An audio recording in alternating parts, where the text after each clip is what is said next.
Looking for all the latest tips, tricks, updates of what's going on in the recruiting industry, check out the Digital Recruiter Sunday night newsletter. I am not here to blow up your inbox. I don't have enough time to create an email every single day. I once a week send you impactful, a big thing that I've learned this week or realized from working with hundreds of recruiters, owning an agency myself. I'm in the trenches every day like you are, and I'm sharing everything that I'm seeing every Sunday, from content, from automation, from how to get better clients, how to find candidates quicker, how to grow your team, how to hire people, everything in between. The link is in the comments. Sign up today, or you can go to my LinkedIn profile, Clark Wilcox. It's the first link on my featured section. You can sign up there. It's all free. So you get all the tips, everything that you need, free in your inbox every Sunday night. Sign up today.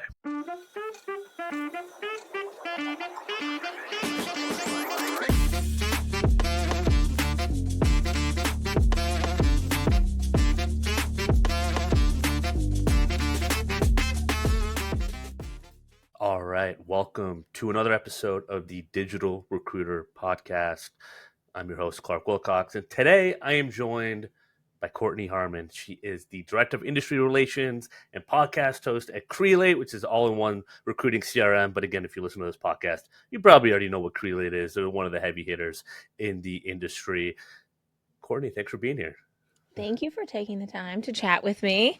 Yeah. I feel like you're only right down the road anyway, but it's nice to be able to connect. I know it's been a while since we chatted, so I'm excited for this conversation. Yeah, thanks for stopping on by, and I know we're both in Ohio, but doing it virtually because I think we all came down with snow and stuff like that, so we're all off the roads right now, unless we have to be. Yep. But I'm so excited to have you here. You're such a cool role with Crelate. Of like, you were telling me like, I don't really want to touch the platform. I just like to talk about recruiting and all that. I was like, how do I get that job? That sounds kind of fun. Don't ask me. I don't even know how I fell into it, honestly. Yeah, well, I mean, let's talk about what your role is now, because I think it's just like, I'm interested in it. I want to learn more, because I ask where people started, but I think you have such a unique role that I don't see often. I kind of want to know what you're doing now, and then we'll go back to how you got there. Yeah. Okay. It almost might make sense. I'm going to challenge that because it might make sense if I explain my Give me background the just origin. a smidge, just because it makes sense of how I got here after the fact. But my role here is the Director of Industry Relations, right? It's one of those titles you're like, okay, what does that person do? That's all I want to know. And then we can go to the origin story. Yeah. Here, I was actually hired at Crelate to start our podcast. So I run the Full Desk Experience. It drops weekly. It's for staffing and recruiting agencies to grow. It talks about growth blockers around people, process, technology. So in my past, I have actually trained. So I was a trainer at MRI Network. And so I trained thousands of recruiters. I worked with office and agency owners to help them grow.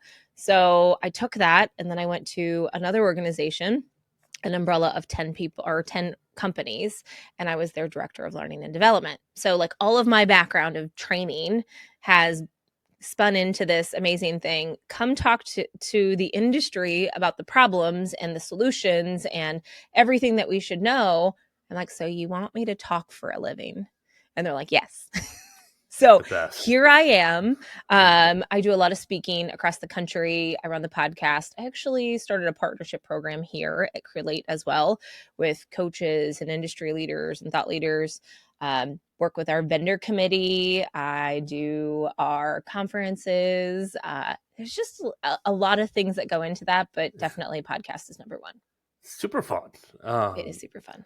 I love it. What conferences do you have on the agenda this year? There are a few more than last year. So we have progressively, when I got here, like BK before Kortney, we were at a few places. Yeah. There wasn't a ton.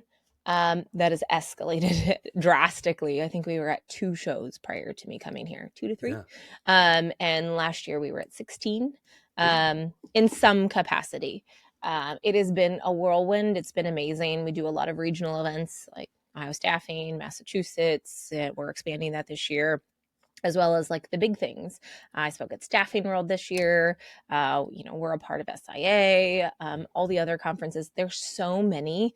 I think I had a running list, Clark, and I'm like, oh, there's 72, and I don't even have all of them. So for my marriage and my children's sake, to still know who I am, we're going to limit what we go to this year.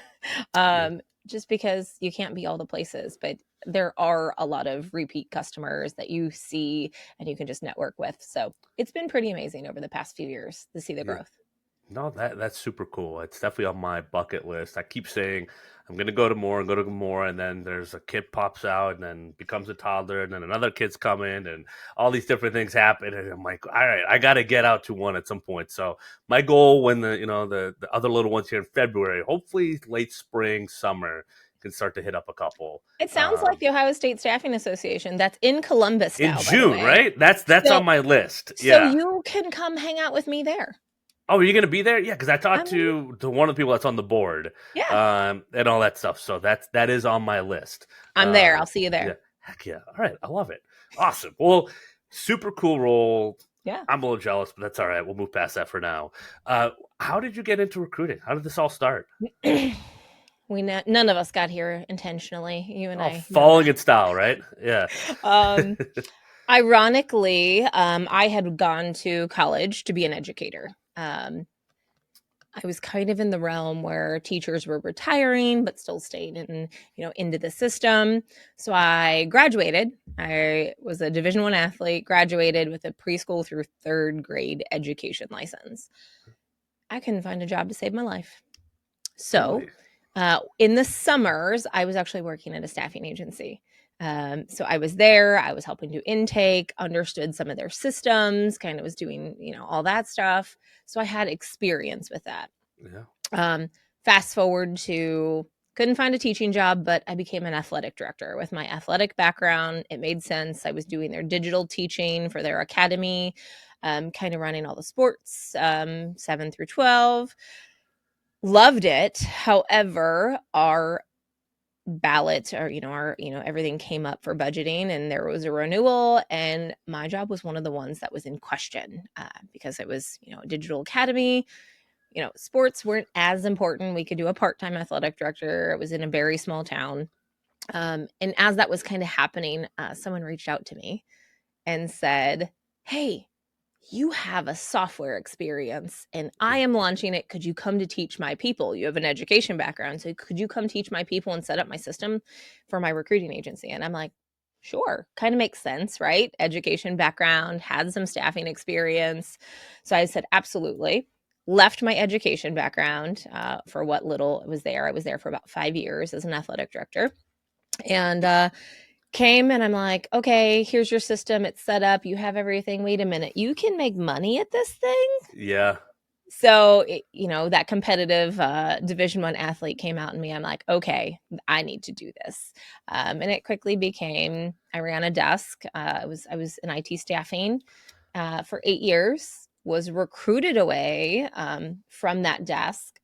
We just did IT and I was a Microsoft partner. Went away from that and went to MRI Network to train, again, that same technology, ironically. So I was recruited away. They're like, hey, this technology and recruiting. Can you come teach recruiting here? So I actually did, and I started teaching technology, but quickly became a leader of their new franchise ownership. So as you bought an MRI franchise, I worked with you for 12 weeks to develop your methodology, what you should say, how you should say it, make sure your tech system's okay, do all those things. So I was there for quite a few years, left to go be a director of learning and development for Talent Launch. It was the last place I was at. It's also here in Cleveland and Independence. They have 10 operating companies, but trying to just kind of work with their staff. They didn't really have a training. It was kind of the wild, wild west, and Yeah. really just tried to help their producers make more money quicker. So we created a training, and I was there for a few years. And one of my old coworkers was here at Crelate, kind of was putting out some feelers. And I said, hey, can I use you as a reference? And he goes, you're not going anywhere. You're coming to Crelate. Yeah. I go, I don't even know what Crelate is. Um, so Long story short, they were looking for someone that had industry experience, that could talk to the industry, knew about the product, but not didn't necessarily sell. And here I am. I've been here for 2.5 years. I'll be here 3 in July, and it's been a whirlwind. It's been fun, and it is definitely not something that I anticipated or would have ever projected for my career. I feel you on that one. Even being here, uh, super cool background. And when you mention like the technology, is that actually learning the technology in technology staffing? Was that like systems like ATS, CRM? Mhm. Like what specifically like you training up on? It was actually just an ATS and CRM. So Yeah, whenever you think of like the most successful firms, like they usually have a system, but yeah, is their data easy to find? Is it clean? Is it, oftentimes we find, that the best people in our business, they go to the well every single time they have a new requirement. yeah. How can they not spend that money on a job board, or how can they do things more efficiently? So that's where I came in. I tried to Nice. help them be able to set stuff up correctly, use tags, find the right things, set up their automations, get reporting. But it was all ATS related. Now Yeah, there was plugins, there was other things that were a part of that whole teaching concept, but it was mainly the ATS. gotcha. Yeah, and it is amazing how full time of a job that is, and you really need a dedicated person. Yeah. Um, I lived out of our, at Aerotech, we had our own, we called it RWS, and Hmm. just lived out of it, right? All the best practices when you get a role, check who you've talked to first. For us in contract to hire, who have you Yeah. placed recently, who's interviewed recently, all that. And I coach that to clients now that are doing very well without any of those processes a lot of the time. And they're hearing it for the first time. They're like, I can't believe like everyone's just so used to going to using an in-mail right away or job posting. I'm like, go to your own database. Like I've been kind of learning backwards, I feel like, of everything Yeah. that people aren't doing that I took Yeah. for granted when I started at Aerotech. Like now that like I'm a coach, I coach automation, I coach content, but now I'm getting way more into the operations game, which is a little scary because I'm not the most organized person. But like in terms of building a system, but I can follow one all day. And that's Yeah. what I did at Aerotech. I just literally just I did what they told me to do. That's Hmm. it. And that because I was broke and I needed money. And so Yeah. like that's all I did. And it worked. And it's crazy to me being outside of that bubble, that network, that company, how little that's around. But Oh, how much of an impact it makes with these like especially these smaller companies that have some crazy talented people and some great relationships, but they're wasting so much money on in mails and job postings just because they don't even look at what they've already done, yeah. right? Or they don't even track what they've done at all. And Haha, like, you're gonna get yeah, into one of my main pet peeves of yeah, my yeah, soapboxes. yeah, You are absolutely right, but I hate to say the word. I think COVID really changed how we worked because there were so many jobs coming at our, within the past 5 years. We were like just trying to fill them. So yeah, the people that have been in the business for 5 solid years, this business ebbs and flows all the time. Sales driven market, candidate driven market. They haven't seen the flip side of that. They haven't had to work differently, and it's really interesting to see those people struggle. It's like, well, this is a basic concept. We've been here before. However, they haven't been because maybe they're newer to the market. And, those processes that we've taken for granted, and God bless my type A personality and my processes that I follow. Like, yeah. it's really the fact that it's like, okay, you haven't had to do this. So you're right. It's not a muscle that you've had to flex because you weren't taught this way. It was hair on fire. Let's go. What have you? I'm completely in agreement with you, by the way. But what have you? I'm always thinking about how to help people and our listeners like quantify Mhm. the impact and like the transformation they could get out of it by just getting their like fundamentals dialed in on the recruiting process. Because so often I hear, "Oh, Clark, I just want to sign up for digital recruiter. Like I have recruiting locked down. I'm Mhm. good. I just need more help with sales." And 80-90% of the time, in about an hour, I can audit and fix the whole recruiting process of what they're doing wrong, right? And I'm sure you've seen that too, as well. Like, but sometimes people, I think, just recruiters don't know like really what's waiting for them on the other side. So I don't know if you have a couple examples or stories or way you kind of explain it to people. That's like this is what you can stand to get by just kind of fixing the order of operations here. Yeah, it really comes down to operational excellence. And I know that sounds really, really corny and really like high level, but it's like it's eliminating. Like, I've always worked with owners of agencies to help them grow. And what they don't realize is the things that, they have the best of intentions for things to happen. However, maybe it's not communicated properly. There's no real tracking. Maybe the system doesn't happen. Or, you know what? My top producers are amazing. Let's not fix what's not broken. So, we have these things that just kind of go along with the flow. But what happens is, I like to call something called shadow process. In the world of business, we rely on processes. Hopefully you have them. Majority of the time I haven't seen them, but it becomes the wild, wild west. And we oftentimes as leaders look at things to say, as long as it gets done, I don't care. I'm not going to question. I'm not going to hold you to anything. But inevitably we have these things called shadow processes, because our top performers, they want to work smarter, not harder. How do we escalate those new producers to perform like the top producers? Well, we can't, because these shadow processes are happening in the background. So they have the idea that it's making measuring difficult, analysis difficult for leadership to make decisions on forecasting and everything else. So there's a lot of pieces that go into that, but I would just say, first off, most of our people ran a desk, or we need to take the top producers, and how do we make that scale? We all want to grow, and selfishly, we're all in this business to make more money.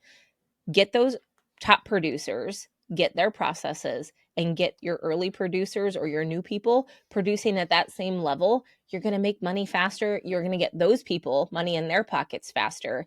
And in reality, you're going to keep them a little bit longer, because we know retention in this business. People jump for the next dollar. You can at least get money in their pocket faster, and they can see a return, and hopefully you can keep them a little bit longer if you have good leadership.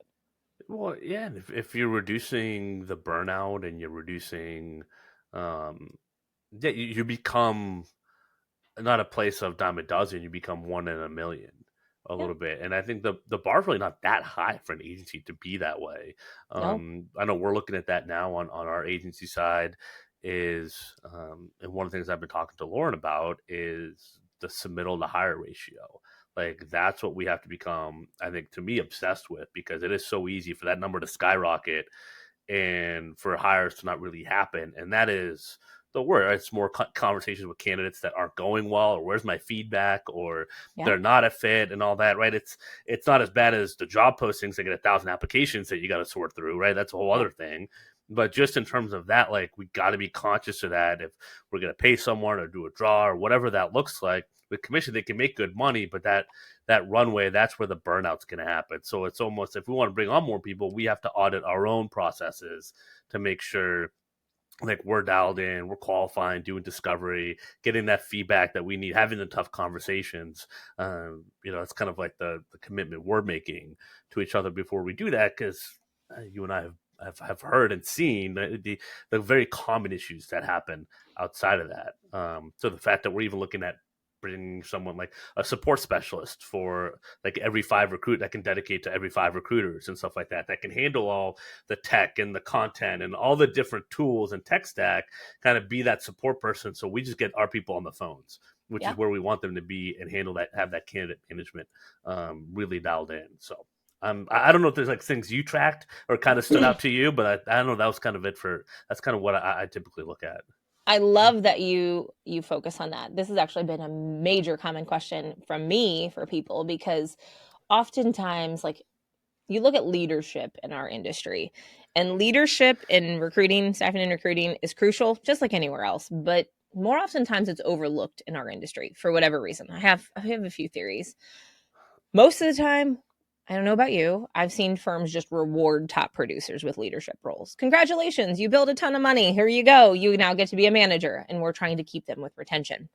Um, but we have to be able to provide training, because when we don't provide training, we end up getting our firms managing by a KPI hamster wheel. This is what I like to call it.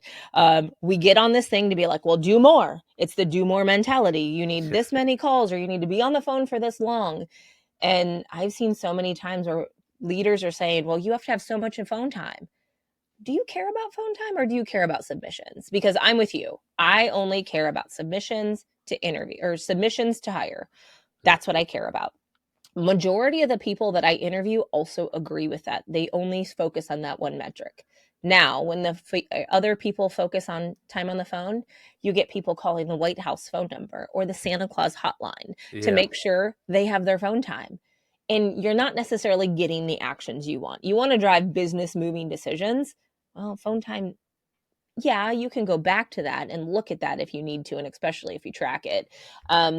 But I'm a ratio reporting kind of gal. Like, I want to know how many people you talk to get a submission, how many submissions to an interview, how many interviews to a placement. If I measure anything, those are the top four I'm actually searching on, and then you can diagnose from there. But you can't be prescriptive without diagnosing anything. You can't diagnose if your emails are bad or your phone call scripts are bad. But all of those are telltale signs of a bigger problem and a root cause. Absolutely. It's a there's a huge lack of leadership issue in the industry, and I've seen. I've talked to owners and leaders for years now. You have as well, and it's it's almost criminal at times. Of people will bring on a recruiter, give them a contingent search, a retained search. They'll be on for 3 months, 6 months. They're sourcing, they're submitting candidates. No one's getting feedback. The account manager isn't pushing back on the client, and it's just kind of fallen into this like purgatory where they're giving them the recs no one wants to work on, wondering why the recruiter is not producing. The Mm-hmm. recruiter has no idea how to push back to their account manager or a client. They're just talking to candidates. They're like, but then they slowly figure out like what's going on, but no one's really validating their experience. So they think they're in crazy land, and uh, and then the owner's like, well, you're not producing, we're letting you go. And I don't know where this mismatch of, I mean, I have PTSD from our Aerotech red zones, and I think Robert Half people do as well. Of just like, you better like qualify the role, like you better push back on the client, like the recruiter's not taking the bullet for you, account manager, not doing your job. Mm-hmm. And I just see it the opposite in so many places. I don't know, people just rely on referrals or been at it for a long time or used to cold call or just they're just down. The owner gets a bigger piece of the pie. So they just burn through recruiters. And that's like what they do. And they have their little club of people that make money and then they just burn through everyone else that comes in. And then Um, they're sad that their top producer left and wonder why, what happened. yeah, and then they get all worried about a non compete and all this other stuff, and try to do that, which is like, well, you could just be a better place to be. Yeah. Yeah, it's a story I hear all the time, and then I see it the problem kind of solved with, oh, well, we just got to throw it at different tools and stuff like that, and tools that are nice to have, right? Not a must have, right? You need a database like Yeah. Crelate. You got to be able to go find your candidate somewhere, right? But you need, 10 auto dialer or 10, phone scrapers and all that. It's like, well, what if you just got more out of LinkedIn? Right, kind of what show people, or you got more out of your own database, Yeah. right? The Crelate seat, it's not crazy, right? ATSC, like it's that, and your tech stack for each person could be $500 a month, and you Yeah. be robust, and you could get plenty of ROI from it. So, like, yeah, I'm with you. Like, why aren't owners and leadership thinking more strategically, and why is it so short term based? Like, what do you Yeah. think that is? Because there's I from MRI's perspective, you have a lot of people that are like, I'm tired of working for the man, I'm going to do this on my own. And we oftentimes have top producers are like, I'm going to buy out my desk, I'm going to go do this. Now, I don't want to bash just that spot. There are so many offices that do really well, but they take the time for the strategic planning, they take the time, and they actually have an operations person, or they have someone that owns the tech stack, not just like, oh my gosh, I saw this crazy new tool, we need it. um, they have the roles dedicated to kind of keep the guardrails up for their organization. Yeah, And those are amazing firms to watch, to see grow. They're adding arms to their business. I talked to Aaron Opolowski before Christmas. And it yeah, was just fun to see how their firm has grown and what they've done at Spark. Those people are amazing, but they've also said, reality check, I can't do this all on my own. yeah, And a lot of us, we feel like, well, we can run a full desk. We can do all the things. I can be the janitor. I can be the tech guy. But in order to scale, you have to have the right people in place. That's the same thing with your tech tools.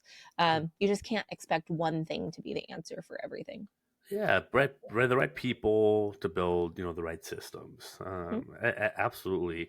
How? I mean, we're on the topic of leadership, right? And yeah. we've kind of we've I've bashed on some traits that I've seen over and over. It's easy, but like, what are, and you mentioned promoting the top producers. It's like, Mhm. what what's the depth? What does good look like, right? Or what does great look like? What are some of those patches that you've seen in terms of promoting leadership, or even training newer recruiters? Like, what are the traits and tangibles of good and or great? I think you have to take a step back and look at what your firm's historically done. There's Okay. obviously some data that goes into this.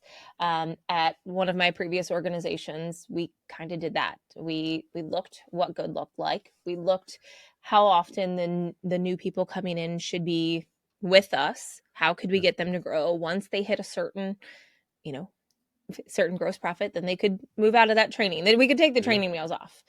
But the other part is you can't just stop there. And a lot of us do that. A lot of us say, well, I taught them how to do their job. They're good to go. But that's why you're losing people, because people in this business have 2 to 3 years retention. Well, they want to know what's next. They want to Yeah. know when they can get that senior recruiter role or that hiring manager role, or they want to know, like, branch manager. They want to know what's next. And if you have nothing to wave in front of them, they're not going to continue to wait. They're going to go to the next place. Yeah. So, yeah, you have to have training, not only for your new people, but you have to have leadership training. And honestly, a lot of us don't have time to do that or have the resources to do that, and that's okay. But good news, there's SIA, there's ASA that has certifications. Yeah. We did a certification program through Talent Launch where uh, once you got your certification, you got a bonus. Plus, you had the opportunity to go for that next role. There was a clear path to figure out what my career path was. Once I've got this, what's next? Another thing we did was really mentorship programs. You paired a new with an old. Even though you always think that old is the previous employee, I don't want to say old because I don't want to think age, because I'm personally getting up there. Veteran. Yeah. Veteran recruiter. Yeah. Um, they're teaching just one way. It's not. Good mentors can still learn stuff from mentees. With the technology that's coming out, they're figuring out what's happening. Where do they need to be? The places of where your candidates are changing. Is it Reddit? Or, a year ago or 5 years ago, if you would have said, go to Reddit for a candidate, I would have been like, you're crazy. Yeah. Or whenever I was doing stuff. Or, you know what? Go be on TikTok for your candidates. You're nuts. But that younger audience is really telling our mentors what we can do. So create a mentorship program. Create that balance between what percentage of your roles are leadership versus production, Yeah. and have a distinct clear line to be like, well, I understand you still can't produce this, but this is my expectation. Or you get a bonus if your mentee is producing X number of dollars. So you just have to have clear paths. And all that does is really, it's taking time to look what your team has historically done and give a roadmap of what could be if they continue to stay with your organization. Because you have to be an employer of choice too. You Yeah. can't expect people want to stay with you because of who you are. That doesn't happen a whole lot anymore. Based on your name, people also go to organizations because who they can become after they're there. Interesting. What I have a couple questions I want to ask off of that. Okay. What and it's and you this may be relevant, may not be relevant. What have you heard from recruiters and what they care about from an agency? Right, we talked about the leadership side, but what about the producers, the people that are coming in? What are people looking for? I know the last 4 years, remote work is a big A one. lot. Um, yeah, what are there's leadership, there's incentives, Mhm. but what about even just like the day to day? Working on doing the actual job, working on the roles, working on the clients. Like, what are you hearing from recruiters of like what they wish their agency did better, or what they're happy that their agency does, in terms of how they actually just do the job Yeah. of recruiting, right? Just the day to day, get the rec, qualify the rec, go fill the rec. I've heard a lot of, I wish we didn't move so fast. Okay. And I know that, and that's like a double-edged sword. It's speed to hire in our industry, but like if I just had more time with them, I feel like I could blank. And in reality, I know what they're trying to say. It's really trying to say, I want to be more of a consultant to them versus the Yeah. transactional, Yeah. but maybe they don't know how to do that. And that's where a lot of us are moving. I just like you, probably this lovely thing Yep. gives me so many emails on a day to day. And now we're getting all this AI fancy tools. Um, but it's taking away the parts of the job of maybe why we got into this in the beginning. Great. Yeah. Administrative tasks, take them off my plate all day long. But I don't want the noise of that. I want to connect with people. I want to network with people. That's why most of us got into this business in the first place, is because we wanted to help people. And that might be getting lost in the noise. So I would say when people are like, I wish I would slow down, it's not necessarily I wish things would slow down, but I wish I could interact with my clients and or candidates differently. And it's like, maybe my organization doesn't have that in place today. And how can I listen to that to change? I, I love that answer. I love it so much. It's what I talk about all the time. It's Yeah. stop trying to rush the submittal first 3 days or whatever. Do your qualification call, set up a calibration call for a week later, and see where you're at. Yeah. And that is real leadership in recruiting, and clients respond to that. Mm-hmm. They realize, like, and yes, there's urgency.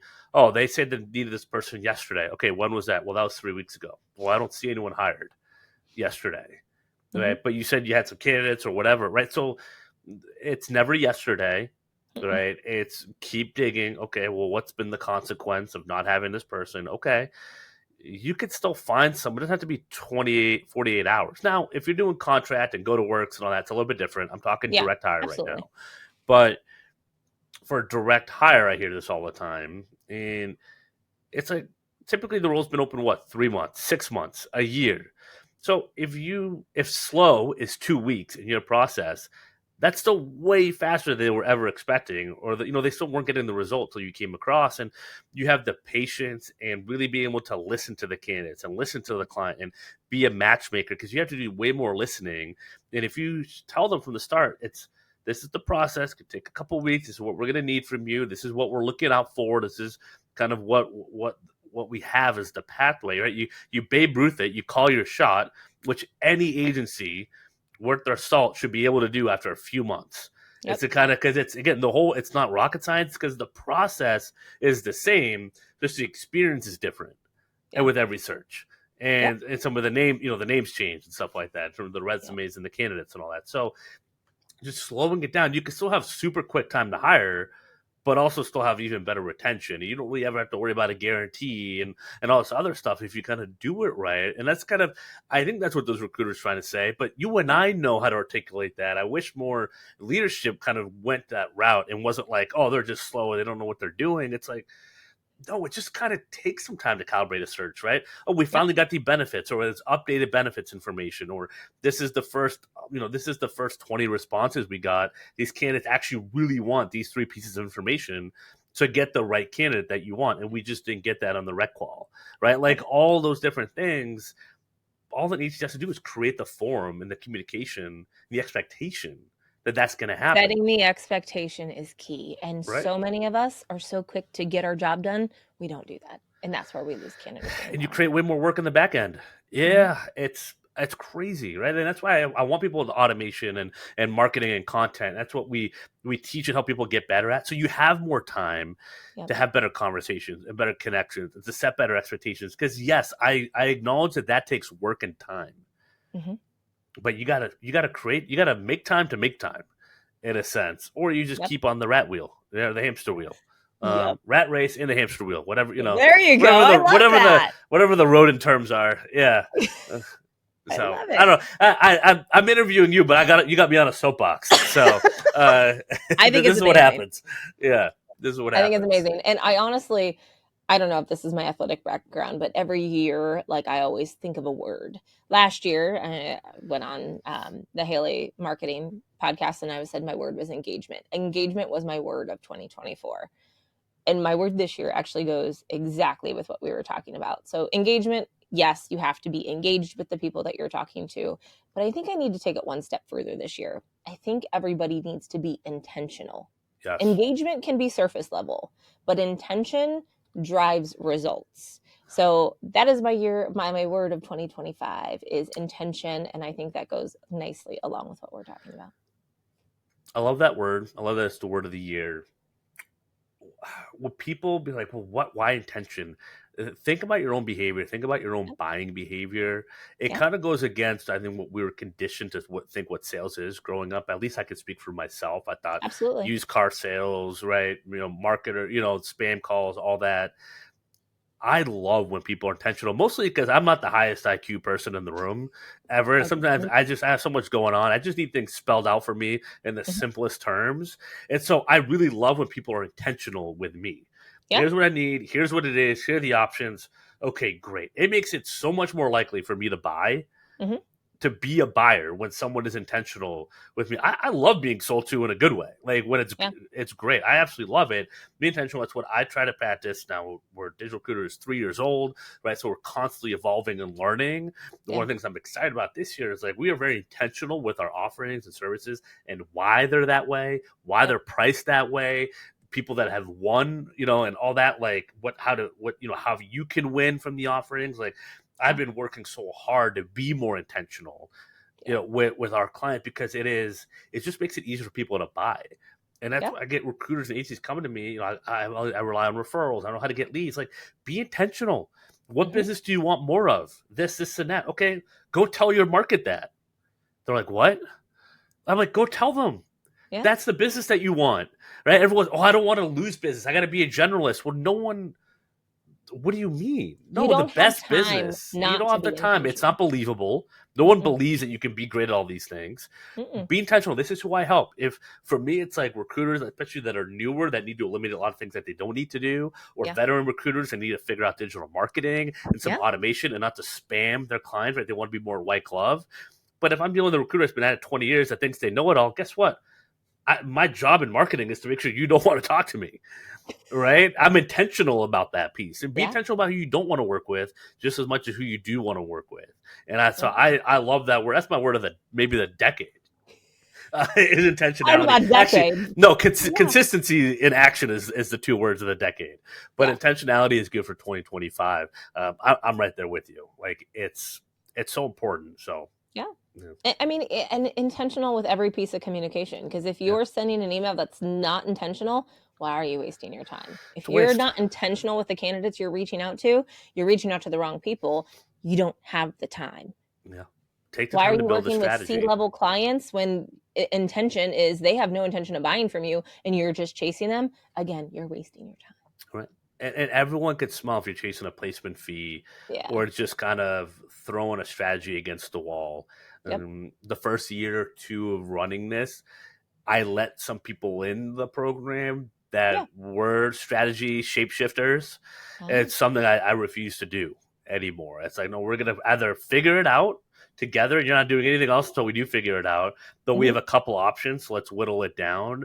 Or you're like, your niche, your vertical, right? It doesn't have to be a specific industry. You could be working with PE firms or VC or Yeah. what, there's different ways, but you have to own what you do, your value prop, and you have to understand your strategic advantages first. Absolutely. Otherwise, automation, content, all this other stuff, not going to work for you. No one's going to want to buy. Nope.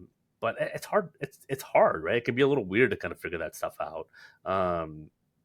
Yeah. Well, let's dive into the content marketing, so I'm not just yelling into the microphone More anymore. fun that way. Yeah. When did you start kind of posting and having content be more part of your journey? Was that at Crelate? Was that before? Like, how did you kind of get into the marketing world? Yeah. So I didn't technically have a marketing title till Crelate, Yeah. but I've always Yeah. been very intentional. Even when I was with MRI Network, I think that was like the first place because I had so many offices. I did training across the nation. My problem was I only got so many conversations. If it was a new hire in training, I got them for a period of time. Yeah. If I had an owner, I talked to them, whatever, once a quarter or once a month if I was lucky. Mm-hmm. How was I connecting or how was I at least getting them to know about me? I literally remember one of my first videos.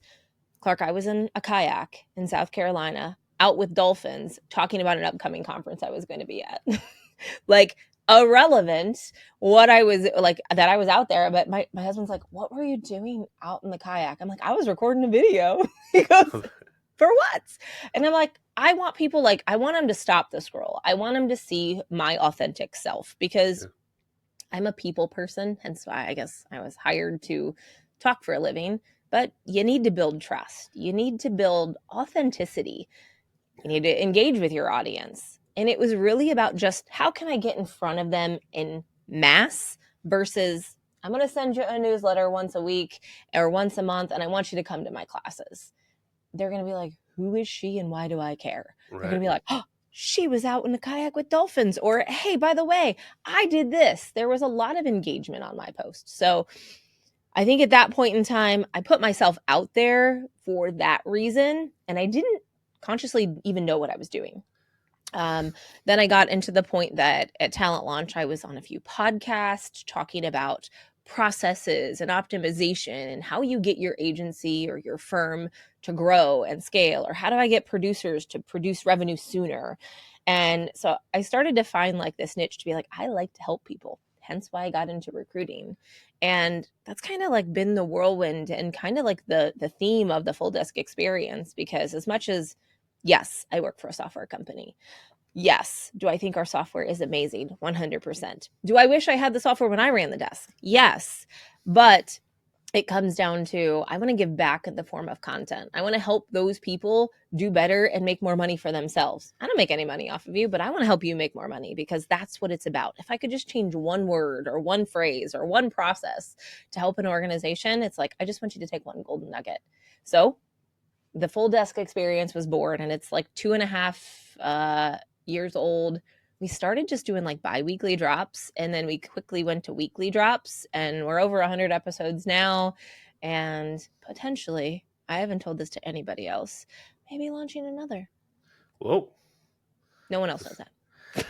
But Stay now the tuned. world knows. You heard it here first. Digital Recruiter Podcast, well, potentially named podcast, but name not revealed yet.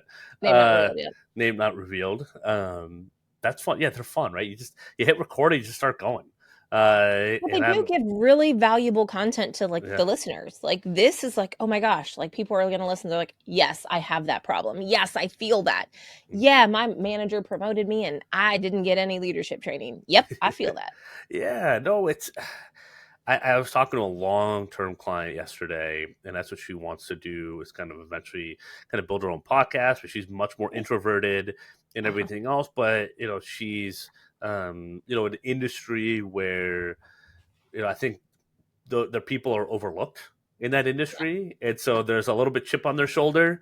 And I was like, that's a perfect audience to have a niche podcast with, because you get Yeah. the stories out there, people want to share them, they're going to listen, they're going to feel validated, everything, and it's a great audience. And Mm-hmm. for that, recruiters is the same thing. There's so many overlooked recruiters and recruiters that are in bad positions that could be just doing so well if they were to maybe a better position or better territory, or whatever, better leadership. So that's why, yeah, I love throwing this stuff out there and be like, hey, this is what's going on. And I was Yeah. in such a bubble when I was at Aerotech, and that's fine. I get why they do what they do. I'm not even bashing Yeah. them for it, but I've learned so much being outside of that now, and I'm so like to have that experience and have this. It's like, and I get that feedback from the podcast Yeah. of just like, wow, I learned this, or this is super helpful. I'm like, wait, that was helpful. Yeah. Like that's like It's kind of an mind everyday blowing, thing isn't for it? me. Like that's super cool that was helpful. Like that was like a throwaway line for me, right, or Yeah. something like that. And your throwaway lines can be some. I mean, really, your trash could be someone else's treasure. Yep. And it's not trash, not the right way to put it, but I get it. that's what I tell people is good content. What is obvious to you is the content you should be posting. You don't necessarily have to pet dolphins to post content, but I know why you did it, right? But you don't have to Yep. do the selfie with the baby or the dog or the Yeah. hashtags or anything. It's just like what you already do well, and almost kind of on autopilot. And I kind of say the behind the scenes content approach, like Mm-hmm. that's what resonates with people. That's what we're seeing resonate. It's just like, Yep. this is what we're doing in recruiting. Everyone screws up hiring. In agencies, we talk to candidates all the time, clients all the time. We have this cool like ability. We have this like knowledge of information. Like we see what people get wrong over and over again. Just post about that, Yep. right? And post the stories. Like you can kind of keep it simple, right? Use the KISS strategy. Keep it simple, stupid. So Yeah. I'm with you. And that's how you get the authenticity. right? Yeah, and your And blunders can really be the thing that someone else learns off of. yes, yeah, And I have mistakes of not talking about hire dressing properly to go to a Microsoft opportunity. I'm like, they know how, and the man showed up in a Hawaiian shirt. I used to tell that all the time in training, but it's just I'm with you. The things that I'm like, people don't want to hear about that. They know that. And it's like, oh my gosh, this was amazing. It was validation for me. Even if they yeah, know it, it was validation or put a focus on something. I did a talk on staffing world at sourcing, and we were talking about referral automation. And someone's like, thank you so much. I've been talking about this and I've not gone and done it. And I'm like, oh, that's not something that you do all the time. Like, but she's like, no, but it's now a new focus for me. And like, that's something that's been around for the ages. And it's like, I'm happy that we're being able to refocus people. And we talked about those people that have been in the industry for 5 years. We have a lot of cool little secrets, or I don't know about you. Were you ever taught like make 5 phone calls after 5 or 8 yes. before 8? People are like, I've never heard that before. I'm like, Uh, really? that was I would go to a manager outside my division and be like, "What's no one working on?" They would Mm-hmm. build me their own list. Call these Yeah. 5 people. So I would get it right from the manager. This is who to call. These are the questions, and I'm like, Yeah. "Sweet." Yeah. And I would call them, and I would get some hires off that way, and that's how I grew my spread quicker. Was Yep. just those little pockets. I get the same advice. Start 5 at a time. You got 6 recs to work on. Make 5 calls for each, Yep. right? And do all that and just do that. They're like, oh, 5 is just a great number. I'm like, it is. There's something about it. It feels like doable from a call list, and you It's not your could get power your hour. submittal. What's that? It's not your power hour. It's not an hour. Like, oh gosh, I got to make an hour of phone calls. Yeah, the whole thing, cold call, and all that. And if you're in an agency, right, go to the manager and have them build a list. I knew I was happy to do that for my, if any, because I couldn't get the commission off of it. Yeah. So, like, I was like, here's 10 people I would call because I talked to the manager and this is it. They're like, no one else is touching this? No one.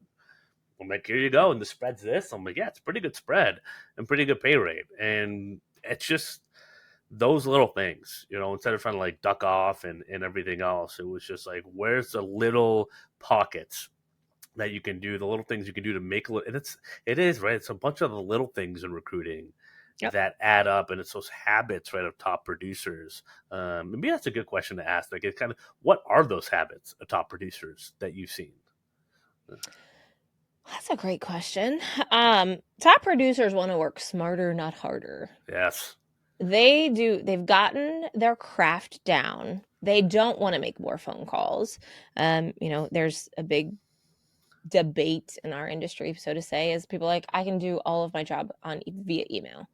Maybe with established clients you can, but you've had to prove yourself. Yeah. So I think it's like really understanding, like, they don't want to do more work. They want to do efficient work. So like that's where I like always go to, like, as a leader or an operations person of your firm or the owner of your firm, I want to clone that person. Yeah. Yes, I need Legally. to, Yeah. yeah, like literally, like Yeah. now every firm needs, your C producers, your B producers, but what if you could take all of your C's and move them to B's Yeah. with no extra effort? You just literally say, what is your process on a referral? What is your process when it comes to cold calls? What is your process for moving a client that is a C-level client to my A-level client where I'm going to get reoccurring revenue? What effort do you put in? And you're like, okay, copy, paste. And then it shows up in their ATS or it shows up in their system. They're constantly, they're like, they don't have to do more work, but at least the stuff is automated to say, this is what you should do, or this is what good looks like. Yeah. So I don't think there's one process for anything. Like, there's not one thing that they're doing, but I'm going to go back to it, Clark. I'm going to go back to it. They're very intentional of what they do, so they don't have to do more. And I would agree. And that's how I was much better recruiter than I was salesperson at Aerotech. And I was decent, but there was people that were incredible at sales there, like insane. That like I'm trying to get all of them to learn some digital marketing because like Yeah. there's just people I was in awe of like how Yeah. good they were, especially just like cold calls and all that stuff. Like the account management piece, that's me all day, every day. Mm-hmm. But some of the pure, just like the sales, like what does that look like? That's where I learned a Mm-hmm. ton. But the recruiting piece, I'm with you. I wanted every call to be purposeful. and to mean something. At some point, you just can't have calls for the sake of having calls. If you Yeah. really want to grow, and to your point, like systemizing that, where are the little, the things that you can kind of replicate or turn things that aren't a call anymore. Like I help people create a guide on giving candidates like how to supercharge your search of using LinkedIn. Yeah. And I'm like, put your own logo on it. I don't care, but give this to the people that you want to give something to, but don't have time to get on the phone with, right? Yeah. Like, what are those things? Then you're impacting your network at scale without having to spend 30 minutes with every single person. Yep. And stuff like that. And that's why, again, the power of content marketing. If you're a recruiter, if you're a producer, you can point to different things, cover different topics, and give that to the people that are like, hey, I need help. Hey, study this, learn that, with reducing your phone time. Yeah. Um, But I'm if you I'm are right there that with you. B-level Yeah. salesperson, go talk to that A-level salesperson and say, what are you sending people? What are you Oh, doing? What are you saying? What do I need to know? Not enough people are hungry enough to be like, I want to be that person. yeah. And let's face it, there's a lot of money to be had in this industry. Oh, so much. Go on meetings with them. Seriously, that's what I did. Yeah. But be a I want fly to on the go on your wall. meetings. I want to go on this, and I got to see how they interact. I'm like, wait, you never asked for business, and next thing I know, there's 10 recs on the board. Yep. Like, how? What Houdini did you pull? Like, It's and amazing like, to watch the good ones. oh, it was crazy. I learned so much, and I mean, to the point where I honestly felt like I had imposter syndrome when I started this, because like they should be starting this, right? But I was like, no, they don't know automation, they don't know content. Like I know those things, Yeah. but I point, people need like the top hunter sales. Like I know those people. I don't even do pure sales coaching because I was like, it's disrespectful to the people that were at like 50, 100K in It's spread. And now amazing. some people earn those accounts, some people didn't, right? Everyone knew who was Yeah. who and who the real killers were. Yeah. And some of the best salespeople were under president's level or contest level spread. Yeah. They're just in a terrible territory or building out a new skill set or industry with no support. Yep. And that's honestly that's why like I didn't really care about spread in terms of quality salesperson. It was like you could just see the habits, the calls, and like how they were. Yeah. That's another soapbox I have. I don't know if you share that with me, I love it. but I gotta for hiring new recruiters. It's because something comes up a lot, Mhm. and we're looking at it as well. My contention is, and I know we're wrapping up, at the top of the hour, is something like a digital recruiter. The program, Mhm. the people that invest take the time. I'm like, those are your A and B players, and almost kind of also weed it out. I've had agencies go through the program with the recruiters, and some of the people leave shortly after because they were given the playbook, the coaching, the opportunity to make their life way easier with Mhm. automation content, but they just gave zero effort. It almost kind of exposed that they really shouldn't be there, and actually expedited and Yeah. increased profitability for the manager, the owners, because they realized like, oh, this person really isn't cut out for it. Like, isn't Mhm. cut out for this. Like, do you see that? What are your thoughts on that? Like, I think that's one of the benefits of investing in a training program. If you're an agency owner, you get to see where your team stacks up or kind of some of the holes are. But I don't know. Do you have like thoughts on that? Have you seen that? I'm curious. Yeah. Yes, 100%. Okay. That is no doubt in my mind, 100% yes. Um, I think probably the first question to that is, did they actually do the analysis until they actually spent money? A lot of people don't have that epiphany and that light bulb until they've spent money and like, okay, let's do this. Yeah.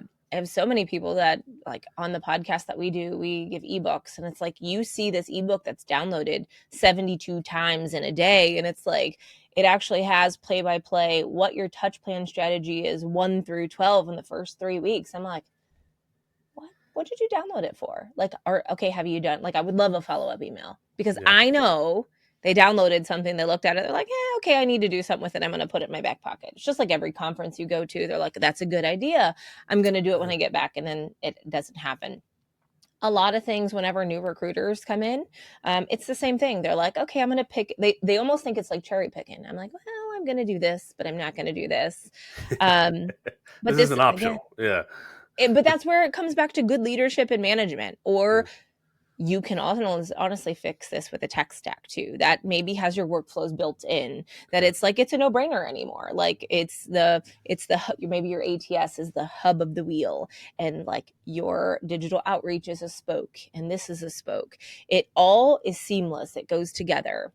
um, but when those pieces aren't in play and your people don't know where they should be or what's coming next, um, it really gets discombobulated and very siloed. And honestly, you then can't be a good leader because you don't have the right processes and tools in place, because it's like, I don't know where I'm going. I don't know what I'm doing. I don't know who's following what I need and who's not. And honestly, there's just a lot of gray. I know Yeah. that doesn't probably answer, but I see it so many times through my coaching over the Yeah. years that it's like, I don't understand what the problem is. And then you restate it and they're like, that's a problem. And I'm like, well, that's what your teams are doing. Really? I think as you're speaking, I'm thinking of like specific examples that are coming to my mind, and I'm trying not to get upset again about it. Yeah. Because I've interacted with so many times the last Yep. 3 years. I'm like, it's like the solution is right. It's like, it's here. It's like right there. And I just go off and I see people make the same mistakes, do the same thing. Maybe they bought something else, and I see more rocket ship emojis in their content. So I know they're just relying on AI, Mm-hmm. and there's no thought that's been put into their content or anything else like that. Or the system, the recruiter changes job. Like, it's just over and over. And it's look, I've learned every lesson the hard way. I think my parents think on purpose throughout my life. So hands up, I make a ton of mistakes. But yeah, it's just, I just see it over and over. And new recruiters, people just outsmarting the fundamentals Mm-hmm. and thinking you have it all figured out versus it's kind of already established. Like, the market will dictate to you if you're on track or not, right? With Mm-hmm. the messaging or all that. So, and as you said, figuring out like the root causes of Yeah. things, it is just, I it's so key. and I don't know about you, it gets so frustrating when you want it more than they do, and you're like, you're Yes, so close. so Um, close. I'm also a coach I've coached all of my life. I played Division 1 softball, and so like sports is my like go to. And now I like teach 9-year-olds. I'm like, Might be easier you're than so recruiters close. sometimes. But I mean, that's Yeah, like the story of your life. Like, it's like yeah, you are so close to being great, if you would just dedicate. But I almost think, Clark, I don't know about you, and I don't want to like put words in anyone's mouth, but I almost think this is the way the world works now. It's just not that, like, I don't know, whenever I was there, I was like scrappy. Like, you wanted to play tiddlywinks, you were going down, Clark. Like, that's yeah, who I am as a person. yeah, We don't, that's not instilled in a lot of us anymore. It's like, what is the new shiny tool? What can I find to do my job for me? What is the quickest yeah. way to get to there versus putting in the work? Well, guess what? The secret is there's no secret. You've got to put in the work. No, it's just never been easier to get more out of it, right? To have Yeah. some inputs, you get. It's never been easier to get outputs quicker, but yeah, the Yeah. shortcut isn't 4 hour work week and all that stuff. It's like I love working more now than I ever have before, and that's the secret. Is leveraging these tools. I feel like intentionality. I feel like efficiency, and Mm-hmm. there's so many things I need to capitalize and get better on system wise and operations, because things are always evolving, and right, it's a balance between shiny new object versus just what is what is keeping the lights on every single day. And but it's and I love when I get this feedback from clients. So like, I went through the program and I'm having more fun working more now, Yeah. because and that's what I want for people. Like, that's who this really is for, is like, even people that are like lifestyle business, they're like, I'm working more because it's fun, and like, I don't feel like I'm scratching and clawing because it's predictable. And I Mm-hmm. think predictability might be my word of the year, I because love it. that's what I want everyone to have, is just predictability in their processes, right? Yeah. It's, you can't ever just say, oh, it's this lead or it's that lead, but it's just like, if it's predictable, if it's waves in the ocean, right? Just wave after wave, you have the right inputs, right? The rewards, the outputs are going to come.